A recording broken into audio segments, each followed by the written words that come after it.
میرے بھائیو، آج جو میں عمل لے کر آپ بھائیوں کی خدمت میں حاضر ہوا ہوں، یہ عمل نیلو پری کی حاضری کا ایک ایسا مجرب ترین عمل ہے جسے اگر آپ ایک بار کرتے ہیں تو پری حاضر ہوگی اور آپ کا ہر خواہشات پوری کرے گی۔ جو بھی آپ کے پریشانیاں ہیں، جو بھی آپ کے مشکلات ہیں، جتنے بھی آپ کی زندگی میں غم ہیں، وہ سب کے سب ختم کرے گی۔ پوری زندگی آپ کا غلام بن کر رہے گی۔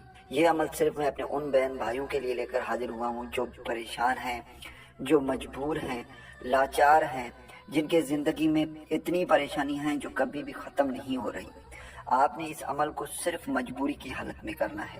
انشاءاللہ تعالیٰ اس عمل کو کرنے کے بعد آپ کے تمام پریشانی، تمام مشکلات، تمام مجبوریاں سب ختم ہو جائیں گے۔ آپ کے تمام خواہشات پوری ہوں گے۔ انشاءاللہ زندگی میں خوشیاں ہی خوشیاں ہوں گی۔ اس عمل کو جو بھی میرا بھائی کرے گا، انشاءاللہ تعالیٰ اس عمل سے اس کو فائدہ ہوگا۔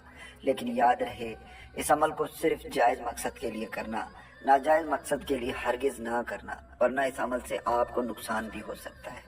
اس عمل کو مرد حضرات بھی کر سکتے ہیں، عورت بھی کر سکتے ہیں، ہندو مسلم جو بھی چاہے اس عمل کو کر سکتا ہے۔ تو چلیے اب آپ کو عمل بتاتے ہیں۔ دوستو، عمل میں کرنا یہ ہے کہ جب آپ سوئیں گے تو سونے سے پہلے آپ نے تازہ وضو کر لینا ہے، اور اس کے بعد آپ نے اپنے ہاتھ کی انگلیوں پر اس وظیفے کو پڑھنا ہے جو کہ اسکرین پر آ رہا ہے۔ یاد رہے، اس وظیفے کو پڑھتے وقت آپ کی آنکھیں بند ہونی چاہیے، اور آپ نے اپنے ہاتھ کی انگلی پر اس وظیفے کو 909 مرتبہ پڑھنا ہے۔ 909 مرتبہ پڑھنے سے پہلے اول آخر آپ نے 11 مرتبہ درود ابراہیمی لازمی پڑھنا ہے۔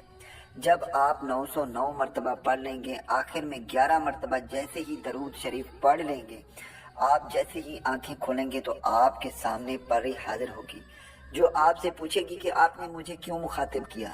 آپ نے سب سے پہلے اس سے دوستی کرنی ہے، اور پھر آپ نے اپنے تمام پریشانی، تمام مشکلات جو بھی آپ اسے بتائیں گے، وہ سب کے سب آپ کے پریشانی مشکلات ختم کر دے گی۔ جو بھی آپ اپنے خواہشات کا اظہار کریں گے، وہ آپ کی تمام خواہشات پوری کرے گی، زندگی بھر آپ کا غلام بن کر رہے گی۔ امید کرتا ہوں کہ اس ویڈیو سے آپ بھائیوں کو فائدہ ہو۔ دعاؤں میں یاد رکھیے گا، پھر ملوں گا ایک خوبصورت سے ویڈیو میں۔ تب تک کے لیے مجھے اجازت دیں۔ اللہ حافظ۔